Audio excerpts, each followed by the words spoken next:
Hello everyone, আজকে intermediate fasting থেকে নিজের ব্লগটা স্টার্ট করলাম। রোজ ভাবছি সকালবেলা গিয়ে ওয়ার্কআউট করবো, সেটা কোনোভাবেই পসিবল হচ্ছে না আমার জন্য। ওই ঠিক আছে, সন্ধ্যের দিকে যেমন ওয়ার্কআউট করতাম তাতে রেগুলারিটিটাও মেনটেন হতো, আর বাকি সব কিছু। ব্যাপারটা হচ্ছে রাত্রে আমি অনেকটা রাত জেগে আমার এই ইনস্টা, ইউটিউব, তারপর ফেসবুক রিলেটেড ভিডিওসগুলো বানায়। ও হ্যাঁ, তোমাদের তো বলাই হয়নি, তোমরা চাইলে ফলো করতে পারো আমাকে ইনস্টাতে বা ফেসবুকে, সাগরিকার ডায়েরি নামেই তোমরা পেয়ে যাবে। ওখানেও খুব ভালো ভালো ভিডিওস আমি এখন রিসেন্টলি পোস্ট করছি, তো আমি চাইবো অবশ্যই কি ওখানে ফলো করো এবং আমার ভিডিওসগুলো দেখো। তো যাই হোক, এখন এই ইন্টারমিডিয়েট ফাস্টিং করে আপাতত মানে সব কিছু ঠিকঠাকই চলছে। Good morning everyone, 5th of August 2024, সকাল 11:30 থেকে ব্লগ স্টার্ট করছি। সকালবেলাতে উঠতেই পারছি না, ওয়ার্কআউট করতেও যেতে পারছি না, রোজ বলছি যাবো বাট যেতে পারছি না, নানান রকম ইয়ে হচ্ছে। তো এখন আমি জিমের ব্যাগটা রেডি করে নিলাম। আজকে মোটামুটি যা খাওয়া দাওয়া করেছি তাতে করে খুব একটা বেশি কিছু খেতে লাগবে না, কারণ একই টাইমে ইন্টারমিডিয়েট ফাস্টিং ব্রেক করেছি, ব্রেড খেয়েছি, এইসব খেটে পেট মোটামুটি ভর্তি।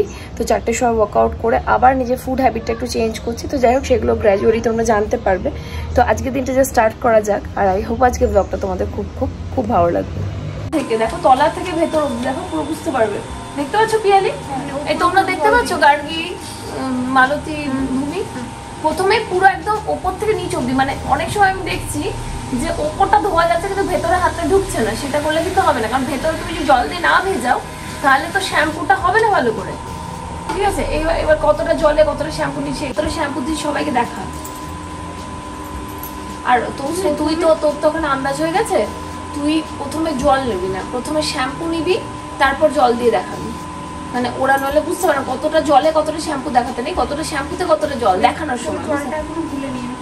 ফেলে দে, আগে শ্যাম্পুটা নে কতটা নিচ্ছি, এরপর জলটা দেখাবি কতটা জল। প্রথম শ্যাম্পুটা প্রথমে নেল পেন্টটাকে রিমুভ করবো, তারপরে পাটাকের মধ্যে ওই যে কটা জিনিস দিয়েছি সেটাতে ডুবোবো। এবার একটা কথা বলি, সব ক্ষেত্রে আজকে মানডে, জেনারেলি মানডে আর ফ্রাইডে আমার ক্লাস নেওয়ার ডেটস থাকে। এই দিনগুলোতে আমি ক্লাস নিই। তো আজকে ওদেরকে শেখাচ্ছিলাম কীভাবে আইব্রোজ করতে হয়, এবং আইব্রোটা কিন্তু আমাদের এই কাজের ভীষণ একটা ডিফিকাল্ট পার্ট। তো এক এক করে ওদেরকে সব শেখালাম। 4:15 আর সকাল থেকে তো না, মোটামুটি 12টা, 12:30 থেকে পার্লারে যাচ্ছি। আজকে ক্লাস নেওয়ার ছিল, ক্লাস নিয়েছি, আর এখন আমি রেডি হয়ে যাচ্ছি হচ্ছে জিম। সকালে যাইনি, তোমাদের বলেছি শরীরটা খুব একটা ভালো করছে না, কিন্তু গত উইকে জাস্ট একদিন জিম গেছি। গত 2 মাস থেকে আমার এরকম হচ্ছে, ভীষণ ইরেগুলার হচ্ছে জিম। তো সেই জন্য আমি কোনোভাবে কামাই করতে চাইছি না। তো ওখান থেকে ডিরেক্টলি বাড়ি চলে যাওয়ার কথা আজকে, কারণ যা কাজ আছে ওইটুকু তোমাদের সামনে নিয়ে বাড়ি চলে যেতে পারবে। দেখলাম তোমাদের একটু আপডেট দিই, একটু কথা বলে নিই, সেই জন্য। তো চলো জিমে গিয়ে ওয়ার্কআউটটা করি। অনেকদিন পরে মনে হচ্ছে জিমের মুখ, মনে হয় আমি কতদিন পরে দেখবো। রাস্তাটা আমার মনে আছে কিনা যেতে যেতে একটু দেখতে হবে। তোমাদের তো একটা কথা বলাই হয়নি, কালকে আমি ব্লগ করিনি। যারা শর্টস ব্লগ অলরেডি দেখে নিয়েছে তারা জানো যে তনুশ্রী একটা ফোন কিনেছে, সেটা তোমাদেরকে একটু শেয়ার করে। আনবক্স করছি না, কারণ কালকেই আনবক্স হয়ে গেছে ফোনের। এই হচ্ছে সেই ফোন, খুব সুন্দর হয়েছে, হ্যান্ডি হয়েছে। এটা হচ্ছে iPhone 13, যেটা তনুশ্রী কালই নিয়েছে। কালারটা বেশ সুন্দর, গ্রিন কালার। এখানে ফোন তোমরা এটা কাভারটা লাগানো আছে বলে হয়তো ভালো করে বুঝতে পারছো না, কোনো এক সময় তোমাদেরকে খুলে ওপেন করে আমি দেখাবো। আমার কিন্তু বেশ ভালো লেগেছে। ফোনটা একটু ছোট বাট হ্যান্ডি। সো যাদের যাদের iPhone 13 আছে অবশ্যই আমাকে কমেন্টস করো, বেশ ভালো।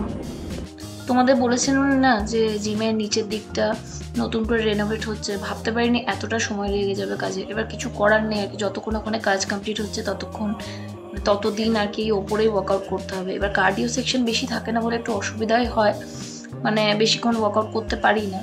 তো যাই হোক, তারপরে একেবারে এসে ডিনারে, কারণ আমি কিছু কাজ করছিলাম যার জন্য মাঝে আমি আর ব্লগ নিতে পারিনি। এসে একবারে ডিনারে তোমাদের সঙ্গে ডিনারটা শেয়ার করলাম। আর একটু শরীরটাও খারাপ ছিল, যার জন্য আমি কিন্তু আজকে আর রাতে ব্লগ কন্টিনিউ করতে পারিনি। চলো তোমাদের সঙ্গে আমার দেখা হবে একবারে কালকে সকালবেলা। Good morning everyone. কালকে জিম থেকে ফিরে এতটাই শরীর খারাপ ছিল যে আমি আর সেভাবে ব্লগ নিতে পারিনি। কোনো রকমের রাত্রে উঠে চিয়া আমার এগুলো ভিজে আমি শুয়ে পড়েছি। পিরিয়ড স্টার্ট হয়েছে, আর পিরিয়ড স্টার্ট হলে প্রথম 2-3 দিন ভীষণ কষ্ট হয়। তো আজকে সকাল থেকে পার্লার যাইও নেই, জাস্ট একটু আগে ঘুম থেকে উঠলাম। জিমে গিয়ে আমার মনে হয় ওয়ার্কআউটটা একটু বেশি করা হয়ে গেছিলো, ওই জন্য পেনটা একটু বেশি হচ্ছিলো। তো যাই হোক, নিচে যারা থাকে দিশা শিবম, দিশা গান প্র্যাকটিস করছে, ওটারই গানের ব্যাকগ্রাউন্ড তোমরা শুনতে পাচ্ছ। কালকে ব্লগটাই যদিও আজকে কন্টিনিউ হচ্ছে। এই জাস্ট উঠলাম, ব্ল্যাক কফি খেলাম, একটু পরে ইন্টারমিডিয়েট ফাস্টিংটা ব্রেক করবো, ব্রেক করে বাকি যা যা কাজ সেগুলো একটু করবো। আমার কিছু এডিটিং বাকি আছে সেগুলো করবো। তো দেখলাম কালকে থেকে চলা ব্লগটা অ্যাটলিস্ট আজকে কন্টিনিউ করা যাক। আই হোপ কাল থেকে যে ব্লগটা চলছে সেটা তোমাদের ভালো লাগবে। যেহেতু অনেকটা সময় পার হয়ে গেছিলো, আমি দেখলাম যে মাছটা ম্যারিনেট করে রেখে দিই। মাছটার মধ্যে আদা রসুন পেস্ট, একটু নুন, একটু হলুদ আর একটুখানি কাঁচা সর্ষের তেল দিয়ে ভালো করে মাখিয়ে রাখলাম। যতক্ষণে ম্যারিনেশনটা হবে ততক্ষণে আমি আমার ইন্টারমিডিয়েট ফাস্টিংটা ব্রেক করে নেবো। তোমরা তো জানো আমি আর বারবার করে বলছি না। আর মোটামুটি ইন্টারমিডিয়েট ফাস্টিং বডি টাইপ অনুযায়ী হয়, কে কতটা নিতে পারবে, কার শরীরে কতটা সহ্য হবে, এগুলো খানিকটা ম্যাটার করছে। বাট আমি মোটামুটি 1 মাস 2 মাস ইন্টারমিডিয়েট ফাস্টিং করি, আবার নর্মাল ডায়েটে থাকি। এগুলো তোমাদের আমি আগেও বলেছি, আজকে ব্লগেও বললাম। অনেকেই আমার ডায়েট প্ল্যান জানতে চাও, বাট আমার মনে হয় আমার ডায়েট প্ল্যানের সঙ্গে হয়তো অন্যদের ম্যাচ নাও করতে পারে। তবে হ্যাঁ, পরের দিকে তোমাদের সঙ্গে আমি অবশ্যই শেয়ার করে দেবো যে আমার কি ডায়েট প্ল্যান রয়েছে, মোটামুটি তোমাদের জন্য যদি একটু হেল্প হয়। সকাল থেকেই বলছি শরীরটা বেশ খারাপ। যাই হোক, একটু আগে উঠে ফ্রেশ হলাম, মানে স্নান করলাম। আর এইবার এখন একটু ভাত খাবো, প্রায় 4টে বাজতে চলো, ভালোই লাগছিল না একদমই। তো ভাত, মাছের কালিয়া, কালকের একটু তরকারি ছিল, এই দিয়ে আজকে লাঞ্চটা হবে। তো মাছের কালিয়াটা বানিয়েছি আমি কোনো রকমে, কারণ আমাকে ভিডিও রেসিপি শ্যুট করার ছিল এখন আমার, তো সেই জন্য আর কি এদিকে ভিডিও শ্যুট করলাম রেসিপি। যতক্ষণ আমি ভাতটা খাচ্ছি তোমরা ততক্ষণ একটু রেসিপিটা দেখে নাও। কড়াইয়ে তেল চাপিয়ে নিলাম, এই যে ম্যারিনেটেড যে মাছগুলো আছে ওগুলো এক এক করে ভেজে নেবো। এবার একটা জিনিস মাথায় রাখতে হবে, যেহেতু আজকে মাছটা ম্যারিনেট করেছি আমি আদা রসুন পেস্ট দিয়ে, সেহেতু ভাজার সময় কিন্তু কড়াই একটু লেগে যেতে পারে। তো আমি যেভাবে হালকা করে আলতো করে মাছটা তুলে মানে উল্টাচ্ছি, সেইভাবে তোমরা ওটাকে করার চেষ্টা করো, তাহলে দেখবে মাছটা ভাঙবে না। আর মাছটা একটা কথা বলে রাখি, একবারে কড়াও ভাজা হবে না, আবার খুব হালকা ভাজা হবে না। যেহেতু এটা মাছের কালিয়ার একটা রেসিপি, সেহেতু মাঝারি মানে মিডিয়াম ভাজবে, তাহলে কিন্তু এটার স্বাদটা অনেক অনেক বেশি বেটার হয়।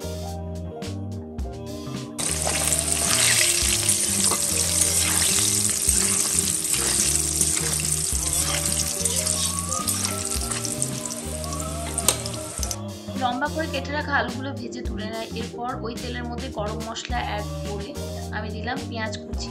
লম্বা করে কেটে রাখা পেঁয়াজটাকে ভালো করে ভেজে নিতে হবে লাল লাল করে। এরপর ওর মধ্যে দেবো বেশ খানিকটা পেঁয়াজ বাটা। এই পেঁয়াজ কুচি আর পেঁয়াজ বাটাটার মাঝে মানে যখন মশলাটা ভাজছো, গ্যাপিংটা কিন্তু ঠিকঠাক দেখে রাখতে হবে। মানে পেঁয়াজ ভাজা হলো না, উপর থেকে পেঁয়াজ বাটা দিয়ে দিলে তাতে কিন্তু টেস্টটা এত ভালো আসবে না। সেই জন্য মেক শিওর করো যে পেঁয়াজটা ভালো করে যেন ভাজো, কুচানো পেঁয়াজটা, তারপরে বাটা পেঁয়াজটা দিও। আমি মাঝে মাঝেই যখন রান্না লং ভিডিওতে তোমাদের দেখাই, সবটাই বুঝিয়ে দেওয়ার চেষ্টা করি।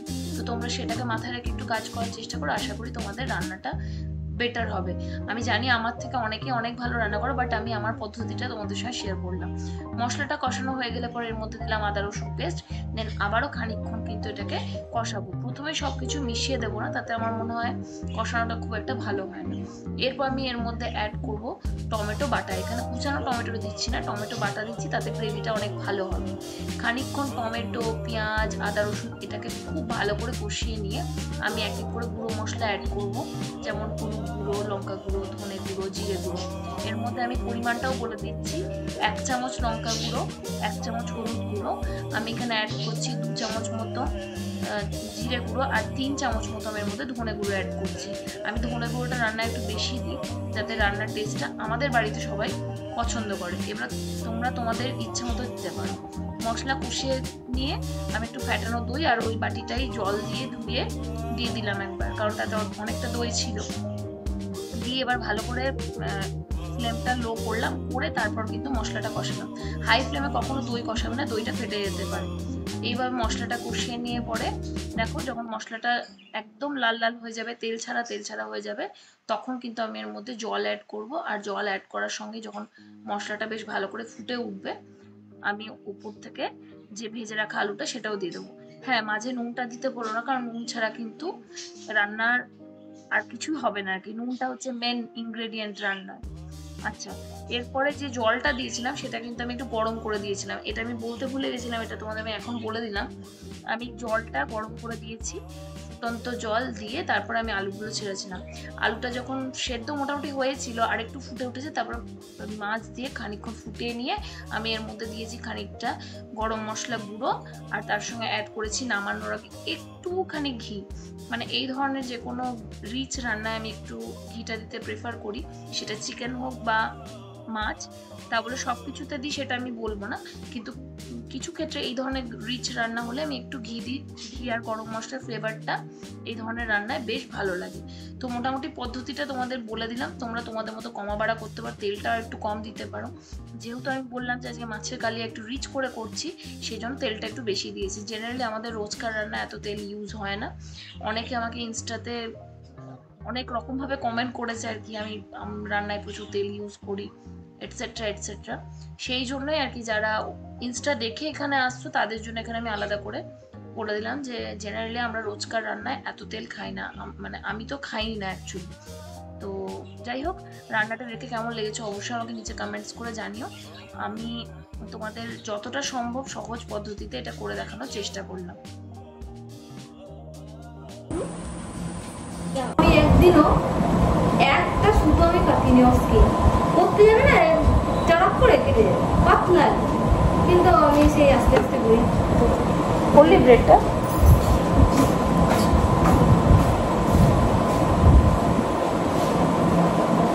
আবার সন্ধ্যাবেলা চলে এলাম ব্লগ নিয়ে, চা নিয়ে বসলাম, একটু কাজ করছিলাম, ইনস্টাতে কিছু ভিডিওস পোস্ট করেছি, আর আবারও ল্যাপটপ নিয়ে বসবো কিছু কাজ নিয়ে। মিশো থেকে একটা শাড়ি খুবই চিপ প্রাইসে আমি পেয়েছি, যেটা আনবক্স এখনও করা হয়নি, খোলা হয়নি। আমি যা যা কিনি সেগুলো তোমাদের সঙ্গে শেয়ার করি, তোমরা প্লিজ আমাকে একটু কমেন্টসে জানাও যে প্রতিবার আনবক্স করা বা এইগুলো দেখানো তোমাদের ভালো লাগছে কি না। মোটামুটি চেষ্টা করে ম্যাক্সিমাম থেকে ম্যাক্সিমাম জিনিস তোমাদের সঙ্গে শেয়ার করার। তো মোটামুটি মনে হবে যে সন্ধ্যের দিকে বেশিরভাগ দিনই যা যা কিনছে সেগুলো দেখাচ্ছে, সেগুলো দেখিয়ে বোর করছে। যদি তোমরা বলো যে এই ধরনের ভিডিও তোমরা নেবে না বা ব্লগে এই পার্টটা না করাই বেটার, তাহলে আর করবো না। কিন্তু আমার মনে হয় যখন যেটা কিনি তখন মোটামুটি তোমাদের শেয়ার করে, তোমরাও যদি কিছু পছন্দ হয় তোমরা কিনতে পারো। তো সেই জন্য শাড়িটা আমি এখনও খুলিনি, শুধুমাত্র তোমাদের দেখাবো বলে, নইলে আগে আমি ওপেন করে নিতে পারতাম। আর খুলে আমিও দেখবো যে আদৌ শাড়িটা আমি রাখবো কিনা। মানে আমার ছবিতে দেখে এত পছন্দ, খুব চিপ প্রাইস, মানে এত কম দাম যে আমার মনে হচ্ছে শাড়িটা কেমন হবে আমি নিজেও বিশ্বাস করতে পারছি না। মিশোতে যে সব জিনিস খুব ভালো হয় সেটা তো নয়, অনেক সময় অনেক জিনিস এনেছি, রিটার্ন করেছি, সেগুলো তোমাদের দেখায়নি পর্যন্ত। বাট আজকেরটা আমার মনে হচ্ছে যে দেখি, সবসময় ভালোটাই তোমাদের দেখিয়েছি, যেগুলো আমার পছন্দ হয়নি সেগুলো তোমাদের বেসিক্যালি সবসময় মানে দেখায়নি, রিটার্ন করে দিয়েছি। তো আজকে একবার দেখবো, খুলে যদি ঠিক লাগে তো রাখবো, আদারওয়াইজ রিটার্ন করবো। এখন আমার ব্লগ পোস্ট করার টাইমিং একটু চেঞ্জ হয়েছে, মানে আমি এক এক দিন এক একটা এক্সপেরিমেন্ট করে দেখছি কোন টাইমটাতে তোমরা বেশি এঙ্গেজড হতে পারছো আমার ব্লগের সঙ্গে। তো আমি রাত্রি 9টাতে তো দিতামই, কিন্তু এখন আবার দুপুর 2টোতেও দিই। তো দেখবো আলটিমেটলি কোন টাইমে তোমাদের দেখতে বেশি সুবিধা হবে, কোন টাইমে তোমরা বেশি এঙ্গেজড হতে পারবে আমার ব্লগের সঙ্গে, সেই অনুযায়ী আমি দেবো। তোমরা আমাকে একটু সাজেস্ট করতে পারো যারা যারা আমার ব্লগ দেখছো, যে কোন টাইমে পোস্ট করলে তোমাদের বেশি সুবিধা হয়। তো যাই হোক, ওদের সঙ্গে সবার সঙ্গে গল্প করতে করতে, ওদের সঙ্গে বলতে তনুশ্রী ছিল, মালতী ছিল, বাকি ইউভি ছিল, এদের সঙ্গে গল্প করতে করতে আমি এদিকে ব্লগটা মোটামুটি এডিট করে ফেললাম। এরপর রাতের রান্না ছিল আজকে লুচি আর সাদা আলুর তরকারি। লুচিটা মালতী করেছে, ওকে আমি একটু হেল্প করে দিয়েছিলাম ভাজতে, আর আলুর তরকারিটা আমি করেছি, কারণ সাদা আলুর তরকারিটা এরা আমার হাতে খেতে ভালোবাসে, মানে বাড়ির সবাই। তো সাদা আলুর তরকারির রেসিপি অলরেডি আমার চ্যানেলে দেওয়া আছে, তোমরা মনে করলে একবার দেখে ট্রাই করতে পারো। খুব টেস্টি হয়, ইয়েট ভেরি ভেরি সিম্পল। যাই হোক, লুচিটা ছেঁকে নিলাম, ছেঁকে নিয়ে পরে এবার আমরা ডিনার করতে বসবো।